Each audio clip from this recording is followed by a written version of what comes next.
meeting them. Yeah. So that it's not on the day. You know? Just so I have that connection with them. And also, there's a different vibe you get from meeting someone in person. You have and rapport then now. I'll go home and be like, I'm going to tweak this thing because now I like get you a little bit better, you know? Yeah. I usually tell couples that it's not 100% necessary that the officiant is there, but it sure is nice.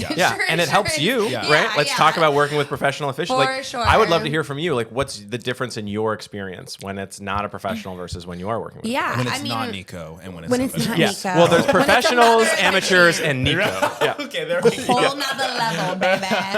Well, that's also kind of true, though. I mean, there are lots of different kinds of professional officiants, which, again, like no shade against anyone and their business model. But if you are doing hundreds and hundreds of weddings and they're all template and they're all kind of the same, like, no, they really don't need to be at the rehearsal because it really doesn't fucking matter. They're kind of going to say the same thing regardless. They're checking their script to know your name half the time. And I do trust that they're going to maybe mark all those other things off, right? They're going to know to check in with the DJ. They're going to know to step aside for the kiss. Like, maybe I don't need to coach them as much for those pieces. But it's also not super necessary that they're there for the rehearsal versus I do, like, I'm kind of whatever about rehearsals in general, except for when it is a friend or a family officiating. I'm like, I will do a rehearsal just for them. So I do a lot of coaching. So much more work for you. It's a lot more work for me too. You shouldn't really have to do that. Especially when I'm probably available. File that under the other millions of other things I do that's not really my fucking job on the wedding day. Okay. Yeah. This is true. We are a lot of things outside of a planner, videographer, photographer. I hear you. But I think that's like the biggest piece is just coaching a lot more, reminding a lot more of my mental energy is going to go towards making sure that runs smooth. I'm checking about the rings. I'm checking about the vows. Right. So I mean, I guess that's another kind of sales pitch is like, make sure your coordinator doesn't have to worry about 500 million other things and is going to maybe forget something because no one else knows what the hell they're doing in the ceremony. And the best man's drunk and mom's, not paying attention. And like, I've got a lot of things I'm wrangling right before the ceremony starts. So that's definitely like a big piece of it. And any professional officiant worth their salt is going to be focused on taking things off your plate too. Like, it's a collaboration. Like, I always look up the vendors ahead of time. I introduce myself. I want to get to know them because we're all like colleagues at the end of the day. And I know how much you have going on. And so I want to make it as easy for you as possible. Because I also want you to recommend to me again, right? Like, we're all in the referral business. Yeah. There's so many little pieces to it too. Like, before you were here, we were talking about, I think like a professional officiant will, because they're not so focused on like, this is what I'm reading. This is the first time I'm doing this. I'm reading this thing. And of course you're nervous if you're a friend. Even if you are a very well-spoken, charismatic friend, you're still nervous. You're still not probably used to doing that all the time.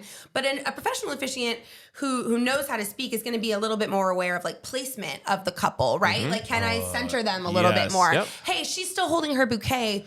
She should give that to someone else. And you can kind of like still be giving your spiel and working that, Or whereas even like a cousin is like, like they're barely. So there's a lot of little things like that. Like, we just worked a wedding together where the bride and groom were standing so awkwardly. And the whole time I wanted to just be like, but no, the officiant wasn't going to correct them or say anything. So I go over with the couple ahead of time, and that's part of why I go to the rehearsal is because we're all standing there, and I'll tell them when they land, I might give you like a little gentle move this way or this way adjustment just to make sure we're centered. That's exactly what I told her. I was like, you know what I wish officiants did more is center the fucking couple. The wedding I just did, we were outdoors, but we were under these trees. And so the photographer pointed out to me, if they were if they took one little step back when you get up here, they'd be in shade. And they're better for the photos. Be better for the photos. And nice for them. And for them. And so he like clocked that, and we like collaborated on that. And when they landed, there was sun in their face. And so I just like adjusted them back. And like another reason we're all collaborating, and it does help. And that wasn't even at the rehearsal. That was day of, which is why I get there early and we have these conversations. Yeah. And it sounds simple, but when you're looking at your wedding ceremony photos then moving forward and you're like, we're off center. Like, that would make me crazy for the rest of my life if I was looking at my wedding photos like that, And I'm like, the arch is over there and I'm standing there like, how stupid. Like, what a silly thing. And another reason to think about, as great as your friend or cousin or Uncle Bob is, one reason that you might not want to have them officiate your wedding is because they're probably just going to be getting drunk with you ahead of time and not really thinking about like, how do I make this great for you? They're going to be thinking about that maybe when they're writing it, but they're not thinking about like the machinations of the ceremony itself and the setup for it. Just hire someone who's going to be dedicated to making sure that part of your wedding is so much better than you could have imagined it to just be. dedicated to your story, It's not like- just being there. And it's like every other vendor. Your cousin might be a great DJ, or Right. No cousin DJs. photographer. No. I mean, there's reasons you hire professionals for all of it. Right. So, But wedding officiants aren't there yet. Like, I don't think, like, even when you're going through your vendor list, I wonder how much you're like, you know, you wouldn't want a friend to be the photographer, probably. Yeah. You're probably going to suggest they hire a professional, but there's something about officiants where you're still You okay feel with like their it can friend be doing someone it. else. Yeah. But like, I'm sort of in the camp of people who are trying to change that mentality. You're waving the flag. Really, like, exactly. Like, there is a better way, and like, Yes. we also need help from everyone to be like, There here is. are some referrals for professionals that I know you want to ask your friend to do it, but maybe just go to these websites. at least look into this and, Right. and think about it and why this would make a big difference for All right, sure. I've been pushing hard. I'll lay off the gas. No, it's good. I mean, this is Nico's what plea this is what to the this is industry. for, though. Yeah. I No, mean, it is good, and education is everything. That is why we started this podcast. Is like Kyle said, you don't know what you don't know, and you're figuring it out. So, I think another question I get asked a lot about ceremonies and officiants is those like unity ceremonies, and if there is like creative ways, or like what are your 3 like shticks that you like to sort of include or pitch to people to include? Well, unity rituals are a little different than the shticks that I like to pitch. So I'll start with the shticks. the shticks are from the couple usually. Is that a safe assumption? No, the shticks are like once we go through the basic, like, here's all the things that we've all kind of seen in wedding ceremonies and that we kind of know to expect. Yeah. The shticks are like, here's some cool other stuff that I can throw what we at can you. include, Right. So something that I pitch is like, look, from being married, I know how fast that day goes, and you have every moment planned like down to a T. Yeah. And so I present the idea of a moment of mindfulness, which is like, let's just stop. Like in the middle of the ceremony, let's slow things down. Yeah. Let's take a minute for you to just like be present in your own body and to look out at like all your favorite people that you've gathered here to be here to champion you. Yeah. And just like take that in for a minute, because it's probably not going to happen again. Yeah. And like just enjoy that and not just let that wash right by. So like that's something nice, but that's like nice. fun. But then the other end of the spectrum is like, let's say you're having an unplugged ceremony. Yeah. I pitch like 30 seconds of selfies. Yeah. In the middle, like after we have that moment where you look at everybody, now everyone whip out your phones. And for 30 seconds, the DJ will like strike up some music. You strike some poses. Everyone can take all the pictures they want. And it's like a little bit of a party in the middle of your ceremony. That's something that's fun. That's also like you can put on your Instagram or whatever. It like looks cool. It does. I actually really like that. And I have seen that be effective with the unplug ceremony thing, which is a pain point for coordinators, photographers, videographers, officiants, all alike. Sometimes it works and sometimes it doesn't. Yeah. And there's not a lot that I've seen that necessarily I think works. Like if Auntie with her iPad is gonna like have it, she's gonna have it. Like it doesn't really matter if there's a sign out. Like it doesn't, whatever. But I do think that helps. I also tell people to have your officiant say it, not like 30 minutes before we sit down and start the ceremony, but like right at the very beginning, like as it's happening almost. So I do think that transition of like, we need you all to put your phones away, but here's 30 seconds to do it right now. And that's kind of like the best way that I see the 30 seconds of selfies bit working is if you have a pretty strict no phones policy. That's like an organic transition. Yeah, of because like, then you're like, we get to break the rules. Forget what I said. Like, whip out your phones. Because if the couple is kind of lax, then there's no sense in doing that bit during the ceremony, because everyone's kind of like already got their phones out half the time anyway. So what does it matter? It should be an event when it happens. Yes. And also, you're going to get way more fun pictures from those 30 seconds than you will if you let people have phones out the whole time. And it does work. Like your cousin got the one shot that she wanted to post on Instagram anyway. And so like it's fine, Yeah, totally. Yeah. Sometimes I'll be the bad guy. Like I'll be looking at people before the ceremony starts when they sit down and be like, all right, which one of you assholes is having a phone out and already looking to see what the angle is? Wow, you're just looking for the I'm just looking, culprits. and then I'll go All right, before phone the police. I'll go right before the ceremony. I'm like, hey, and I'll just tell the couple. I can already see what's happening. Denise said she doesn't want anyone in the aisle to take photos. Please enjoy it. Please do not bring out your phone. I will come look at you if you take out your phone. This is and from give the you the couple. evil See, eye. I do that Not me. for you. I'm being nice. Yeah. I'm just, I'm just letting you know. I'm just the she's gonna be messenger. pissed. Yeah, exactly. So that's typically I mean, what I'll do. Ali, we've worked together, so you know that I always start by when everyone's lined up and ready for the processional, I go out first. Yep. and I welcome everybody and I say hi and I go through all the announcements. And I always talk about phones and photography. And I always make a joke about how the couple's already hired like their great, photographer. Like he's going to get way better pictures than you with your poorly framed Android photos. Like whatever the joke is. For some reason, the Android joke always works. It works. Love it. Yeah. And then I'll call people out. Like even the couple will be like, yeah, if you don't say anything, like, Carl in the front is going to be taking pictures. And so I'll call out Carl and be like, I heard about you, Carl. Put the phone away. And then it makes everyone a little like, oh, this dude's for real. And then they like put their, because it's like, how does he know about me and how I'm always on my phone? It's like, yeah, I talked to the couple for 6 hours. I know about you, Carl. That's where the 6 hours of research really comes into play. I can pull out that fun stuff. Name 3 random guests that will be there. Yeah, exactly. Call them out. Who's going to be late? I knew it would be you, Rhonda. Coming in. Yeah.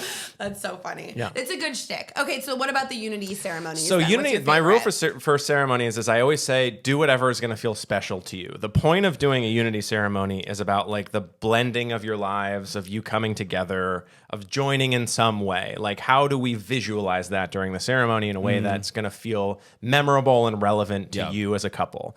So you can do a candle lighting, you can do the sand ceremony. I usually prefer something a little more like new agey, like do a time capsule of like, stuff from the wedding or whatever, and like put it in a box and don't open it for 10 years, or write each other notes that aren't your vows and put those in there for 10 years or 5 years and read those together all these years later. Or like a wine boxing where if there's a particular wine that's special to you, age that for 5 years, have it on your anniversary. Yeah.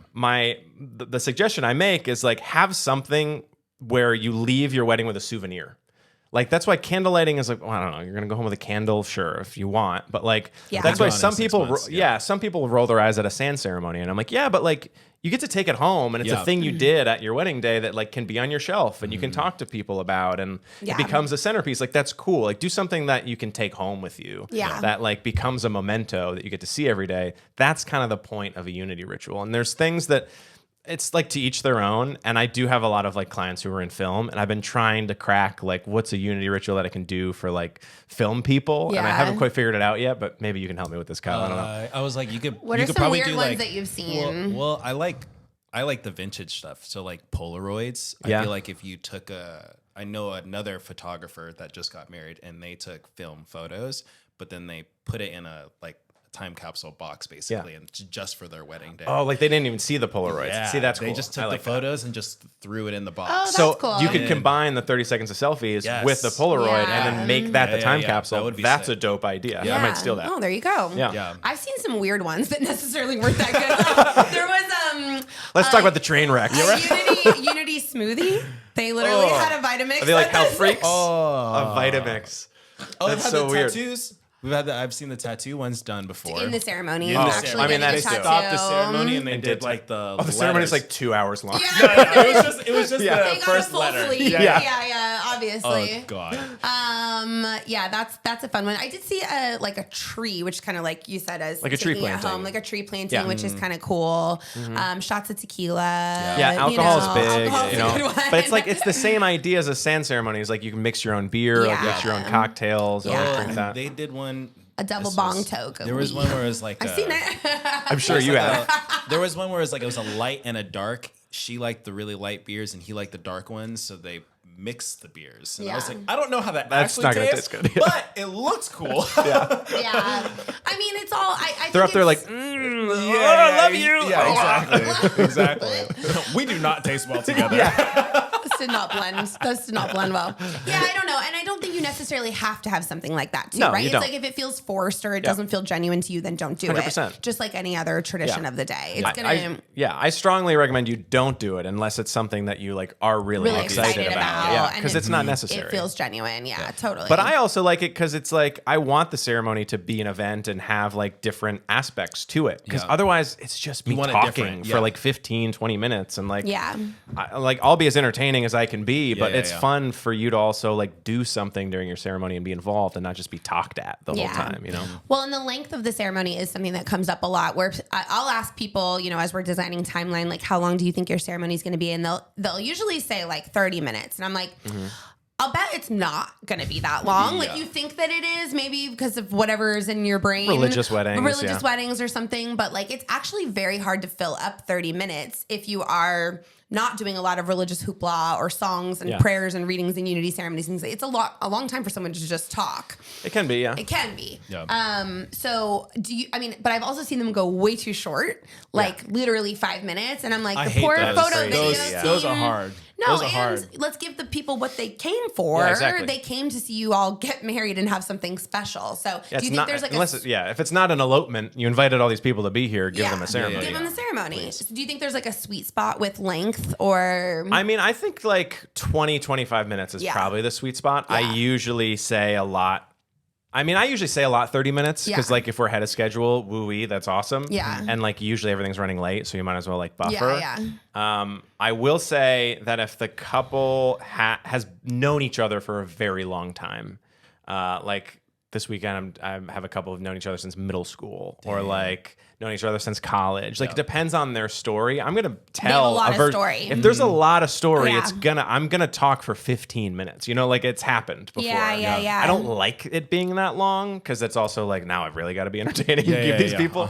But like sometimes that's the story, and like that's the joy of the story that got them here is all those twists and turns and ups and downs and things and then if you want 30 seconds of selfies, and then if you're also doing unity ritual and you're doing your own vows, we're looking at like the processional. If you have like 5 bridesmaids and groomsmen on either side, we're looking at least 30 minutes. You know, once you start building it out. That's why the first session I do is I go through all that stuff with them because I also want to be able to tell you like how long the ceremony is going to be and. So it depends on the couple and what they want, but yes, to answer your question, like 20 to 30, ideally 25 is probably like perfect. Yeah.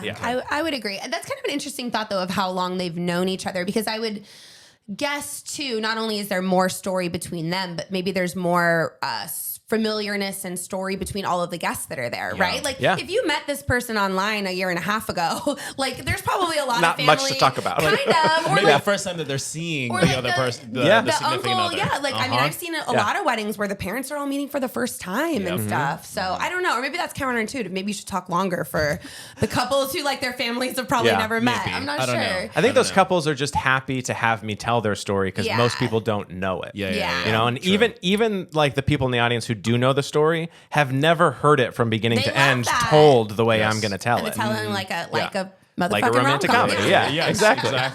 Or like, I mean, we have shit memories too. So there's probably things that they forgot about the couple. You know what I mean? Like, oh shoot, I totally forgot that they met over here. That's actually really cool. And it connects to the thing that's over there at the reception. Right. You know? Totally. Exactly. And that's the fun about interviewing them one-on-one is because like not only is it the people sitting in the audience, but like the person getting married will, you know, I like asking questions a certain way because maybe the groom will answer a question in a way that the bride had never heard him say it that way before. So like even on your own wedding day, it's like you're reliving your own story with your partner in a way that feels fresh. It's really special. I think that's really cool. I feel like what I'm taking away so far is like an officiant should not be just like a check the mark. Okay, we booked them and we're good. We can actually get married.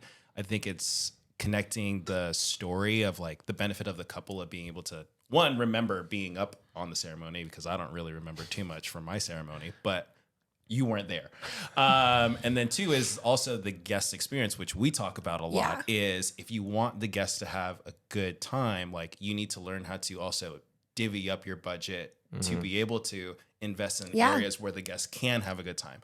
If invest people in are all sitting of it, down for 30 minutes, please entertain them. Right. You know, like don't have someone boring talking to them for 30 minutes. Yeah. That would suck. And not only that, but I'm the first thing your guests are going to experience about that wedding. Yeah, you are setting the tone. I set the tone for the whole thing. Yeah. So like that's also why I want to know like is there a theme and what are you planning and because I want to be able to know that I'm sort of fitting the mold of everything else you have planned and also introducing everyone to like how fun like the fun party we're going to have. Yeah. Because I think you touched upon it, but I think we're all used to the ceremony kind of being the thing we have to slog through so that we can get to the party. And I'm always telling people like the ceremony can be the party. Like we can just start the party from moment one. I walk up there, take the microphone, we're off to the races. Everyone's already laughing.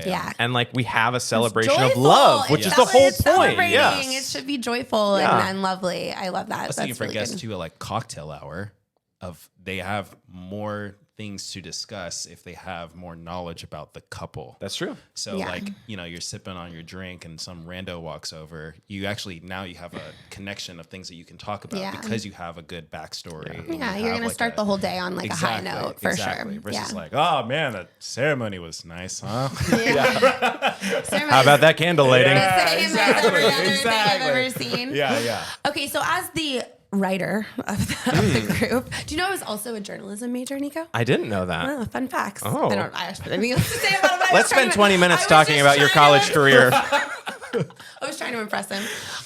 He's the writer, but what are your tips for couples that are writing their own vows? Because that definitely comes up. I mean, do you encourage people to write their own vows, or do you like kind of a repeat after me, or do you think that it really matters? I don't encourage one way or another because like I want the couple to be comfortable on their wedding day, first and foremost. So if you're going to be nervous up there because you're like terrified of public speaking, don't force yourself to read your own vows. Yeah. I think it's perfectly fine to have like a private vow reading ahead or after with like the videographer or photographer. That's totally fine. It doesn't affect the ceremony at all. If you decide not to write your own personal vows, I'm just going to write them for you, right? And so, because I'm going to fold that into the rings exchange and the I do's. And if you've written personal vows, the I do's will probably be a little shorter. And if you haven't, I'm gonna lean into it. And I'm gonna give you those vows. And it's a part of my interview process as I ask all those questions to know like how to build that out for you. Right. In terms of, let's see, your question. Going back to your question, there was something you said. There are tips to actually to writing them. to writing them if they want to. Yeah, if they want to. Yeah. So I always say that people forget to write vows in their vows. Yeah. Everyone just writes a speech to their partner and they forget the actual making promises for the future part. Yeah. I like that. Yeah, that's true. You're totally right. Yeah. And so, that's kind of like, the part. It's the point of vows, kind of. Yeah. I feel like it's usually when they do write their couples, if they do remember, which I would say most of the time, it's like 90% story. Yep. Yeah. 2 sentences of I promise. Yeah. Well, I'll walk the dog after you fall asleep. Right, exactly. Yeah. But also that shows why like so many of these cookie cutters, they are looking at this is the only opportunity I have to like express myself and tell our story. That's another good reason of why the whole ceremony should be telling your story. So you don't have to say it in your 2-minute vows. Yeah. You know, like the moment I met you, like we've already covered that. Let's talk about the future, the vow part. Yeah. But that's also why if you are going to write your own vows, I usually suggest that you send me those vows like privately ahead of time, especially because my interview process is pretty in depth and I know it's going to jog a lot of memory for you. And those things are probably going to find their way into your vows, except you've already told me, which means I've probably already written them. Yeah. So to make sure that I'm not stepping on your toes, send me your give vows. Me your moment and say your thing. I will take it out of the ceremony so that you can have that. And if anything, there could be moments where maybe I've said it, but like, works as a nice callback. Yep. So one great example of this, shout out to Allison and Scott. I was doing my process with them, and Allison mentioned to me, she's like, by the way, I wrote this letter to him after our like second date about how I knew I loved him and I never gave it to him. And I was like, we're putting that in the ceremony, right? Like that is happening. Yeah. And so she sent me the letter. And awesome. I basically did this thing where I was like, okay, you have to make this your vows because it's beautiful and like it's so relevant. And so during the ceremony, when I get to that part in the story, I say, Allison wrote Scott this letter and he doesn't know about it. He's learning about it for the first time right now. Yeah. And I say the letter starts with this and I read the first paragraph and I was like, but more on that later. And then I go with the ceremony. And then we get to the vows, and I had like Scott go first because I arranged this the setup and the anticipation, and then it gets to Allison, and I was like, you have to start with the same paragraph that I read, because the minute minute like you're one sentence in, everyone in the audience is gonna be like, oh shit, I know what's happening right now, right? And I was like, I guarantee people will laugh, but it'll be like a charming, heartwarming laugh because people know what's going on. And 100% that's what happened. She started to read it and people started laughing, and then she transitioned into her vows, and then would pull pieces from the letter. And none of that would have happened if she hadn't like talked about vows with me, shared that letter with me. And we created a truly like original, beautiful thing in their ceremony. That's all part of that conversation. Yeah. So yeah, it's amazing what you can find, I think, from that process and from spending time with people. Mm-hmm. But to get back to your original question, I think don't forget your vows and your vows. Start with something that inspires you, that's like relevant about what you want to say to your partner. And then work your way into thinking about the future, the promises you want to make, and then end on something romantic. That's usually the structure that I recommend. Yeah. That's so good. I love it. I'm feeling all romantic. I feel like everyone just needs to book Nico so he can just stop working other things. Kyle's in love. Kyle's in love. Yeah. We can have a bromance. I'm down. I'm down for Yeah. that. I'm down. We'll write a whole thing about it. We can do new home stuff together too. Yeah. Yeah, there we go. Yeah, well, All of it. and kids. Yeah, There I've we only go. got one, but Yep. All in the play dates. Yes. Yeah. Okay, I was trying to 100%. relate to you and said I was a journalism major. and Turn now off her mic. Yeah. So I'm always the star of this show. I came in today. I was like, I'm going to take the limelight from Allie. He did his research. I love it. And I was love like, it. not let Allie talk. It's fine. Well, I think this has been incredibly inspiring. Super. Where can our listeners and viewers find you on social, on the web? That'll be your camera right there. Right there. Oh, Camera. like I'm doing just Camera two one, camera. camera This two. is really Camera, intense. camera two. This There we suddenly go. just turned into a press jump. Right. You can find me at romcomweddings.com. My Instagram is RomCom Weddings, and I'm on the Knot and the Wedding Wire. And hire Allie, and she'll usually refer me. And Kyle, Shore and Wave. 100%. Yeah. We haven't even worked together, but I trust you that much. Yes, 100%. But yeah, that's the best way to find me. Awesome. Well, thank you so much for being here today. I think this was super Yes. helpful. Thank you for having me. educational. This was so much Cheers. fun. Cheers. Yay. And we'll see everybody else See you next Tuesday. Peace.